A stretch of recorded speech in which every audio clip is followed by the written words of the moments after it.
Meus amados irmãos, eu queria saudar a todos com a paz do Senhor Jesus. Amém? Meus amados, eu queria agradecer em primeiro lugar o convite que nos foi feito e desde já esclarecer uma coisa, né? A irmã Dulce nos chamou para trazer uma palavra e isso pode ser interpretado de duas maneiras. Quando você chama um pregador para trazer uma palavra, ele faz uma pregação. Mas quando você chama um professor de escola dominical para trazer uma palavra, aí ele traz um estudo bíblico. Não tem jeito, né? E foi isso que Deus colocou no nosso coração. Né? Eu procurarei ser breve, embora que tenha muita dificuldade nisso. Eu dizia para o Laels que o meu TCC na faculdade, meus colegas, todos eles fizeram 3 capítulos, eu fiz 4. Todos eles tinham 32 páginas, o meu tinha 128 páginas. Então, eu sempre tive dificuldade com o tempo, sabe? Mas Deus vai nos ajudar, não é? Meus amados irmãos, eu queria desde já agradecer ao pastor por ter confiado esse espaço, não é? No jejum. Eu queria dizer ao pastor Joás, do fundo do meu coração, eu estava pensando ali nisso, sabe? Que esse jejum, irmãos, que nós fazemos uma vez por mês, é um trabalho muito especial, irmãos. Muito especial, e que hoje está sendo, assim, de certo modo, desconfigurado, né, pastor? A verdade é essa. Né? Mas eu sei que foi por conta da necessidade, né? Eu fico assim, pensativo. Mas eu queria dizer para o pastor que esse jejum, pastor, não nasceu no coração do Senhor a ideia. Certamente nasceu no coração de Deus. Porque, irmãos, é tão bom para nós. É tão bom, irmãos. Olha, eu queria dizer assim da minha parte, pastor, que no dia do jejum, eu fico assim mais sensível à voz de Deus, até nos cantos eu choro. Sabe assim, eu sei que o que acontece comigo acontece com os irmãos. É assim ou não é, irmãos? Não é verdade? E assim, irmãos, até os irmãos cantam mais bonito. Acontece alguma coisa na igreja, irmãos, que é assim especial. Para mim, eu digo assim, da minha pessoa, o jejum que o pastor Joás trouxe para essa igreja, né, em grau de importância, para mim, não é só perde para a Santa Ceia. Né? Depois da Santa Ceia, para mim, o trabalho mais importante dentro do mês na igreja é esse jejum, pastor. Então, pastor, eu queria assim dizer que é um presente para nós, para a igreja da Serraria, esse jejum. Nós somos edificados, nós saímos daqui assim com a alma lavada, cheia da presença de Deus, não é? Então, embora que hoje, por motivo de força maior, ele foi um pouco desconfigurado, né? Mas vamos adiante, pastor, com o jejum, porque é para o nosso bem, para a nossa edificação, não é? O Senhor está de parabéns por ter implantado esse trabalho, não é? E nós queremos muitas outras vezes nos reunir aqui, a congregação toda, né, para participar do jejum, amém? Meus amados irmãos, nós fomos convidados para trazer um estudo bíblico a respeito do caráter cristão, não é? Eu trouxe ali o primeiro slide, tem uma figura um pouco esquisita, os irmãos estão vendo ali, né? Deve estar se perguntando por que nós escolhemos essa figura. Então, o texto bíblico que a irmã Luiz escolheu é 2 Coríntios 5,17, que diz: se alguém está em Cristo, nova criatura é. Eis que as coisas velhas já passaram e tudo se fez novo. Queria pedir para o irmão passar o próximo slide, né? Eu queria que os irmãos acompanhassem esse texto bíblico que nós escolhemos. Ele não é o mesmo versículo, o tema, mas ele também tem tudo a ver com o que nós vamos falar a respeito do caráter cristão. Está escrito em Colossenses, capítulo 3, versículos do 8 até o versículo 11. Diz assim a palavra que os meus irmãos acompanham ali comigo. Mas agora despojai-vos também de tudo: da ira, da cólera, da malícia, da maledicência, das palavras torpes da vossa boca. Não mintais uns aos outros, pois que já vos despistes do velho homem com seus feitos. Vou fechar um pouquinho para ficar na frente dos meninos, né? E vos vestistes do novo, que se renova para o conhecimento, segundo a imagem daquele que o criou. Louvado seja o nome do Senhor Jesus. Esse texto, irmãos, o apóstolo Paulo, escrevendo aos Colossenses, manda que os crentes daquela igreja, nós também, eles deviam se despojar, não é? Tirar para fora de si, arrancar, não é? Algumas coisas. E ele diz que ele ele revela uma grande verdade. Diz, porque vocês já vos despistes do velho homem, né? Já tiraram a roupa do velho homem, com os seus feitos, com as suas práticas, e agora vocês foram vestidos de um novo homem, que se renova para o conhecimento, segundo a imagem daquele que o criou, que é Jesus. Amém? Esse é o texto que nós vamos tomar como referência, e queria pedir que o irmão passar mais um versículo. Meus amados, foi muito oportuno esse tema que os irmãos escolheram, não é? Porque o tempo que nós estamos vivendo é um tempo de crise de caráter. Né? Nós temos visto, irmãos, eu trouxe algumas informações para vocês verem aí. Essas informações estão no livro Disciplinas do Homem Cristão. Né? Diz aí, olha, é triste o tempo que nós estamos vivendo, irmãos. É um tempo de crise de caráter. Existe pouca diferença na estatística entre as práticas éticas dos religiosos e a dos não religiosos. Segundo o Instituto Gallup, que é um instituto de pesquisa secular, 43% de não frequentadores de igrejas admitem que furtam material do escritório e trabalho, contra 37% dos frequentadores. O comportamento dos cristãos são quase idênticos aos não cristãos. Isso é triste, irmãos, é uma triste realidade que nós não podemos esconder. Não é? Nós trazemos para a igreja nessa manhã porque os irmãos são sabedores. Muitos cristãos falsificam sua declaração de imposto de renda, compram e compagam, mentem descaradamente e subornam guarda de trânsito. Então, isso é uma verdade ou não é, irmãos? Infelizmente é. E eu gostei ali quando o escritor do livro colocou frequentadores de igreja. Né? Ele não se refere a crente genuíno, mas ele chama de frequentadores de igreja. Né? Ele foi muito feliz na escolha. Então, existem muitos frequentadores de igreja que praticam essas coisas e colocam em xeque, irmãos, a imagem do Evangelho de Cristo. Né? Acabam denegrindo e manchando a mensagem da palavra de Deus. Vamos adiante.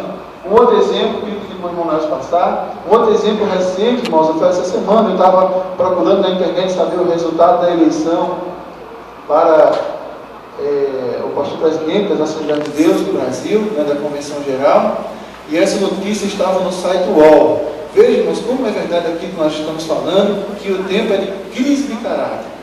Preste atenção aí na notícia, eu transcrevi do jeito que estava lá, sem mudar nada, né? A primeira parte da notícia fala a respeito da eleição e tal, como os irmãos podem ver. Eu queria chamar a atenção dos irmãos para a última frase, que estava escrita ali naquela notícia, que foi veiculada no Brasil todo. Diz assim: a eleição ocorreu sem grandes problemas, segundo anunciado pela organização do pleito. No entanto, eu botei de vermelho, foi constatado que um pastor clonou o documento de outro. E aí, irmãos, o autor, o repórter dele foi muito simpático, né, irmão Chimano? Porque ele não detalhou o ocorrido, não é? Mas ele deixou nas entrelinhas. Veja que aquilo era uma eleição, irmãos, para escolher um líder, não é? E o pastor que ia votar, ele tomou uma postura, não é, de alguém que não tem um caráter correto diante de Deus. Não é? Ele clonou o documento de outro pastor. Com que intenção, eu pergunto? Pois é, aí eu pergunto, por que esse pastor clonou o documento de outro? Ele queria fazer o quê? Quem imagina? Ele queria votar duas vezes, não é? Para facilitar o candidato que ele apoiava. Aí eu pergunto para os irmãos, essa postura demonstra um bom ou um mau caráter? E veio de um suposto pastor. Veja que o tempo que nós estamos vivendo, como nós estamos dizendo nessa manhã, é um tempo de crise. De quê? Caráter. Amém? Vamos adiante. Eu coloquei duas frases, nós não vamos demorar muito, porque, como eu disse, eu tenho a tendência de alongar muito, mas está aí para os irmãos refletirem duas frases, não é?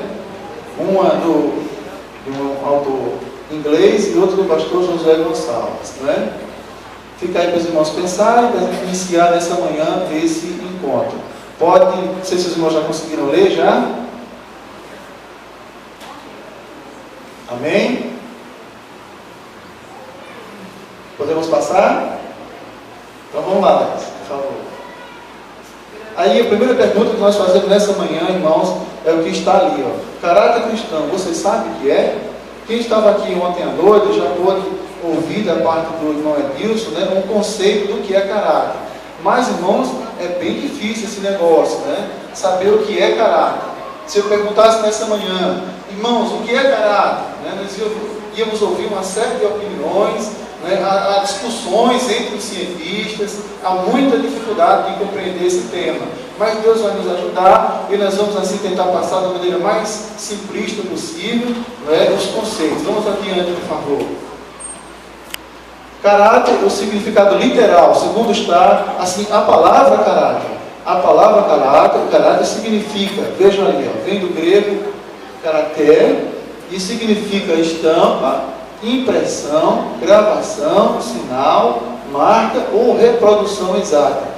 Eu coloquei de vermelho, aliás, a palavra marca, que é o que eu queria que os irmãos gravassem nessa manhã.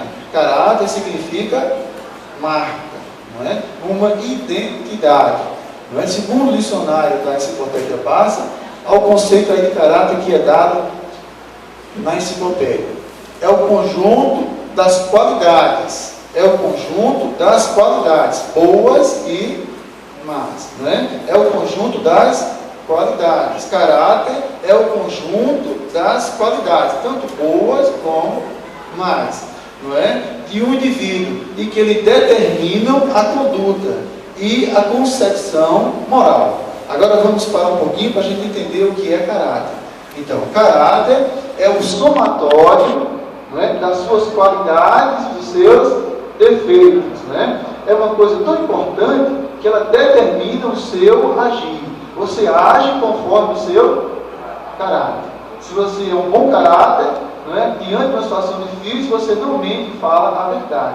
Se você é um mau caráter, diante de uma situação difícil, você mente e não fala a verdade. Então, o seu caráter determina a sua conduta. Amém? Diz aí, ó, o caráter determina a conduta e a conduta manifesta, torna conhecido o caráter. Por isso que Jesus diz, pelo fruto, você conhece a árvore. É exatamente isso aí. A conduta revela o caráter. Amém? Vamos passar adiante. Depois vou perguntar para os irmãos que não entenderam o que é caráter, né? Vamos lá. Olha, irmãos, verdades importantes para compreender o tema. A primeira verdade é que o homem foi criado com caráter íntegro.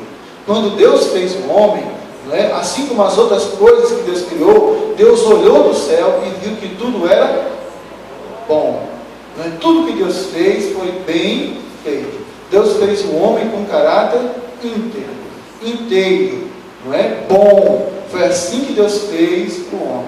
E o que aconteceu com o homem que de repente ele agora, né, está desvirtuado, modificou o seu caráter? Então, a segunda verdade diz, o pecado corrompeu o caráter humano. Não é? Assim que Adão pecou, veja ali que o caráter dele já começa a mostrar manchas. Não é? Ele começa a se desculpar, colocando a culpa na mulher, né, indiretamente em Deus. Ele diz, olha, a mulher que tu me deste, foi ela que me induziu a comer o fruto. Ele começa já a ter atitudes, não é, de alguém que não queria assumir seus próprios atos, mas queria colocar culpa em outro, não é? Então, a segunda verdade é essa. A terceira verdade, irmãos, é que Cristo, por sua graça, restaura o caráter. Então, são coisas para a gente entender o assunto assim do todo, não é? Então, Cristo, por sua graça, restaura o caráter do homem que foi corrompido, que foi, não é, assim, desvirtuado pelo pecado. Essa é outra verdade. E a última verdade, ali para entender o tema, é que é necessário preservar e aprimorar o caráter.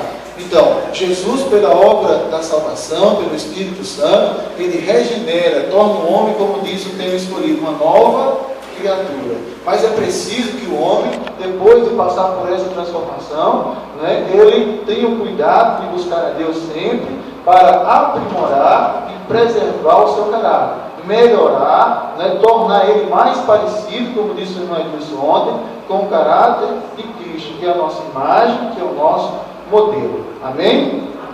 Podemos seguir adiante. Como se forma o caráter? Eu pergunto para os irmãos. Eu vou perguntar aqui, vou começar a dirigir perguntas, para os irmãos estão bem calados, né? Eu vou começar a dirigir perguntas. As irmãs aqui, vou perguntar para as irmãs. As irmãs acham que a criança já nasce com caráter formado ou se forma ao longo da vida? As irmãs acham que se forma ao longo da vida, não é? Muito bem, como é que se forma o caráter? Então, os filósofos discutem muito sobre isso. Eu trouxe aí o pensamento de 3 deles, não é? Só para a gente entender a confusão que impera lá fora. Não é? O primeiro diz que grande parte daquilo que nós somos é inato, ou seja, já integra o caráter já integra a gente desde o nosso nascimento. A pessoa já nasce com o caráter, né, formado, segundo a visão daquele primeiro filósofo. O segundo, ele tem uma visão totalmente diferente. Ele diz, olha, o homem ao nascer é uma folha em branco, ele compara. É uma folha em branco, né, onde nada foi escrito. Então, o caráter dele vai sendo escrito à medida que ele vai tendo experiências na sua vida. Então, o caráter vai sendo escrito. Quando nasce é uma folha em branco. O terceiro filósofo já faz uma mistura dos dois. Né? O terceiro filósofo diz assim, eu não sei qual corrente que os irmãos vão adotar aí. O presbítero René já disse que adota a terceira. Né? Então, o terceiro filósofo diz que a pessoa recebe algumas características já no seu nascimento, né? E o caráter é complementado no decorrer da sua vida. Vamos adiante, que era só...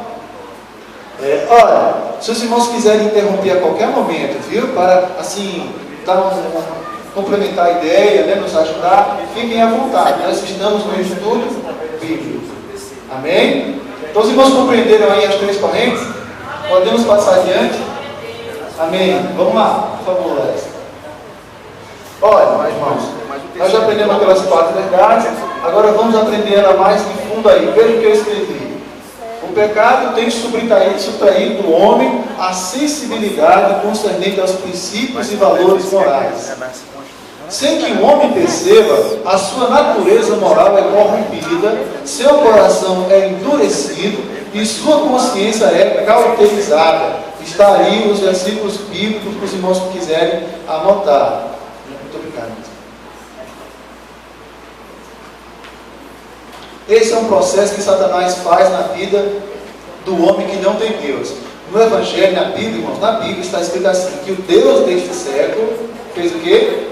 Cegou o entendimento das pessoas. Não é? Eles andam por aí praticando o que desagrada a Deus. E não sente nem pesar na sua consciência. Hoje em dia, irmãos, quando a gente assiste o jornal à noite, eu até evito assistir, a maioria deles...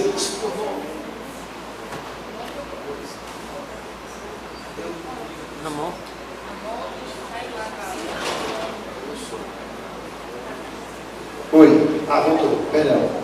Então eu disse, irmãos, que hoje no noticiário tornou-se uma coisa muito comum eles filmarem o homicídio. Não sei se os irmãos têm prestado atenção. Quase toda noite, se você assistir aquele programa do Luiz da Atena, não é? Está lá, hoje todo lugar tem câmera, a violência está aí, então virou uma banalidade. Eles filmam as pessoas matando as outras e, irmãos amados, o homem não tem peso na consciência por isso.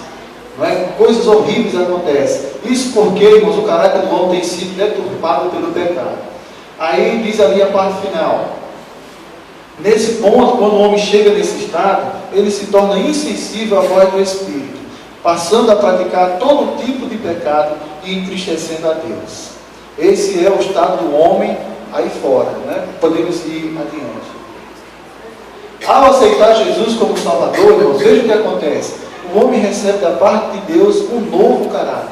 Veja que interessante, irmãos. Deus dá a possibilidade do homem recomeçar de novo. Não é? E Deus dá essa oportunidade, irmãos, ao mais vil pecador. Deus é tão bom, irmãos, tão bom que Ele não faz exceção de pessoas. Aliás, Jesus diz, eu vim buscar e salvar os que se haviam perdido. Ele disse que os médicos não precisam de remédio. Né? Os sãos não precisam de médicos, mas os doentes sim. Né? Então Jesus veio principalmente para buscar e salvar aqueles mais perdidos. E Ele concede a oportunidade de recomeçar. Né? E é interessante isso, irmãos, que demonstra o amor, a graça e a misericórdia de Deus. Né? Deus permite que qualquer homem, por mais pecador que seja, se ele dobrar o seu joelho diante de Deus, reconhecer o seu pecado, reconhecer a Jesus como Senhor e Salvador da sua vida, ele recebe da parte de Deus uma transformação na sua vida. Acontece algo no no mundo espiritual, irmãos, no coração daquela pessoa, né, é como se o coração estivesse cheio de sujeira. Né, tem um livrinho que trata bem disso, né, um coração cheio de sujeira, e quando aceita Jesus, tira tudo. O tio Felipe que conta bem essa história para as crianças, né, Felipe? Mas é isso que acontece, irmãos, é isso que acontece. Né? O homem recebe um novo caráter. Por isso que a Bíblia diz: se alguém está em Cristo, nova criatura é. Nova criatura é. Recebe uma nova oportunidade. Né? Aí o Espírito Santo, por meio de suas ministrações, aperfeiçoa o caráter dia após dia, gradualmente. Né? A vontade de Deus é que cada um de nós cresça na graça e do conhecimento de Jesus. Né? A vontade do Espírito Santo é tornar o crente cada vez mais parecido com Jesus. E para isso ele trabalha, né? Trabalha no meu e no teu coração. Depois que ele ir aperfeiçoando gradualmente, né, ele passa a controlar o nosso caráter e o nosso temperamento, não é? De modo que as nossas ações passam a ser moldadas por ele. Daí a irmã Lúcia ter escolhido o caráter moldado por Cristo. Eu não gosto muito, eu prefiro a palavra forjado. Né? Eu vou explicar por quê. O caráter moldado por Cristo.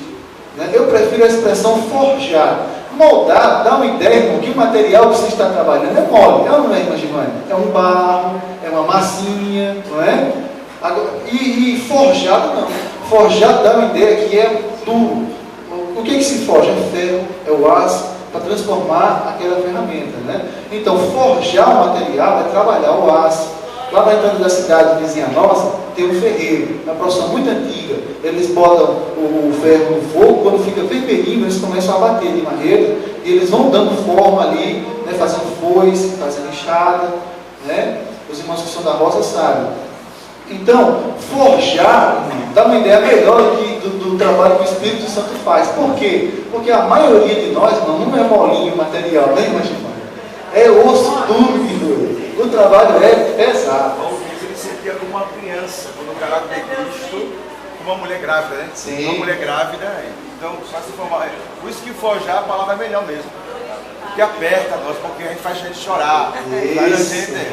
Pode acontecer, né? Então, forjado é a palavra melhor. Então, irmãos, é um negócio sério. Então, vamos adiante aí, vamos adiante. Esse é o trabalho, irmão, do Espírito Santo de Deus, da Trindade, né, na nossa vida, na minha e na sua, transformando o nosso caráter, né, que foi corrompido pelo pecado. Amém? Vamos lá.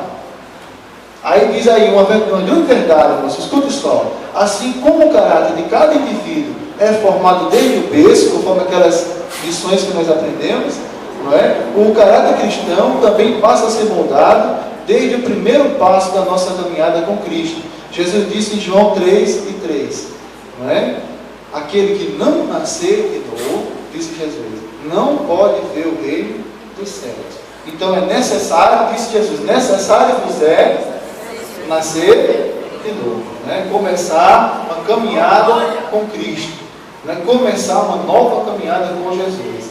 E isso pela obra do Espírito Santo na nossa vida. Pode passar, por favor, irmão Laís. Agora vem, irmão, a grande pergunta: e como preservar o verdadeiro caráter cristão?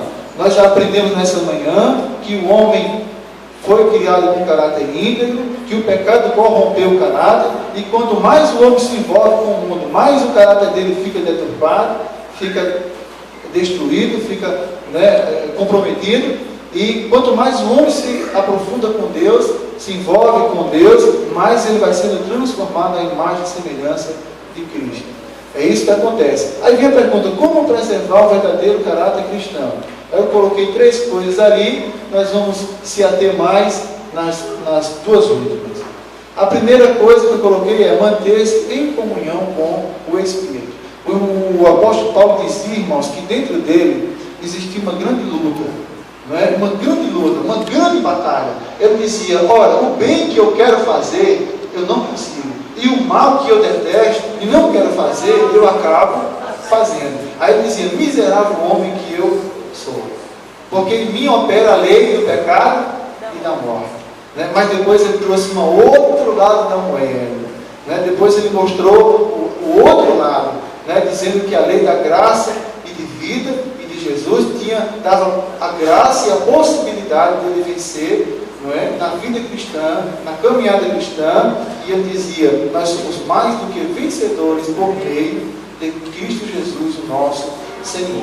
Então, irmãos, se dentro de nós existe essa luta tremenda, não é? Se você aumentar a sua comunhão com Deus, você vai com certeza ter o seu caráter transformado por Cristo. Aos poucos, dia após dia, pelas experiências, não é? Pelas lutas e provações, nós vamos ver, Deus vai transformando o seu caráter e transformando ele no caráter de Cristo, mais parecido com o caráter de Cristo. O segundo ponto é conhecer e obedecer a palavra de Deus. Jesus disse assim, falando a respeito da Bíblia, da palavra de Deus: e conhecereis a verdade, e a verdade vos libertará. Não é? Vós já estáis limpos, disse Jesus, pela palavra que eu vos tenho dito. Então a palavra de Deus não é, o instrumento que Deus usa para transformar o homem, sim ou não? É desse jeito, irmãos. A palavra de Deus é a espada de dois gumes, é cortante até a divisão da alma e do espírito. A palavra de Deus, irmãos, é como um espelho colocado diante de nós. Pela palavra de Deus, ela nos mostra quem nós somos, nós enxergamos nossas imperfeições, nós entendemos qual é a vontade de Deus para a nossa vida, e nós procuramos ter a palavra de Deus como manual de fé e de prática. Não é? É a palavra de Deus que transforma o homem à imagem e semelhança de Deus. É pela palavra que Deus transforma a nossa vida. Amém? Então você precisa conhecer e obedecer a palavra de Deus. E por último, irmãos, também acontece, para moldar o caráter, aprendendo com a disciplina de Deus. Às vezes, irmãos, Deus nos coloca em situações difíceis, não é? Deus nos prova, Deus permite, não é? Porque Ele quer transformar o nosso caráter. Às vezes, irmãos, Deus quer dar uma importante missão a alguém, e Ele, por causa disso, sabendo disso, Ele sabe que aquela pessoa precisa ser treinada, precisa ser trabalhada para o que ela vai enfrentar amanhã, não é?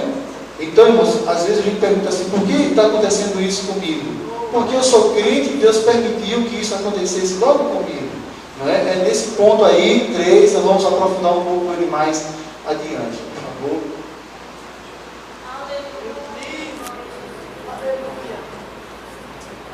Que água boa. Olha, falando um pouquinho mais da importância da palavra, irmãos, eu resolvi, porque eu estou aqui como representante da escola dominical e preciso vender o meu peixe. Não poderia deixar passar essa oportunidade de estar os irmãos tudo aqui reunidos e eu não falar da escola dominical. Então, eu coloquei ali do valor do culto de doutrina e da escola bíblica dominical para aperfeiçoamento do caráter do crente. Porque, irmãos, se é a palavra que aperfeiçoa, não é? A palavra vai estar muito presente nesses dois trabalhos da igreja. Não é? Assim também como a irmã Luísa falou no discipulado. É um ensino direto da palavra de Deus. Não é? Então, irmãos, o culto de doutrina e a escola tem grande valor na formação do caráter. Elas são muito importantes na vida cristã, porque, 2 pontos, aí eu vou colocar algumas razões aí, nós vamos passar bem rápido. Porque, tanto na escola, como na doutrina, na sexta-feira, os irmãos recebem um genuíno e sadio alimento espiritual, a palavra de Deus. Está aí uma referência bíblica, né, para os irmãos lerem. Aí lá embaixo diz, olha, para que por ele, pelo esse desejai afetuosamente, como meninos novamente nascidos, com leite racional, não falsificado, da palavra de Deus, para que por ele vades crescendo e sendo aperfeiçoado. Amém? Vamos adiante. A EBD e na doutrina é a própria igreja desenvolvendo-se no estudo da palavra de Deus. Todos os dias, no templo e nas casas, eles não cessavam de ensinar. Ensinar o quê? A palavra de Deus. E de anunciar a Jesus Cristo. Adiante. Na escola e na doutrina, elas contribuem para que a igreja não seja destruída. O meu povo, diz a Bíblia, foi destruído porque lhe faltou o conhecimento. E aí, irmãos, não é só povo no sentido da igreja como um todo, é cada crente individualmente, sabe? Muitas vezes nós somos levados a situações difíceis. A Bíblia diz: muitos caminhos parecem ser bons, mas o final é caminho de morte. Quem poderá mostrar o final do caminho, se ele é bom ou ruim?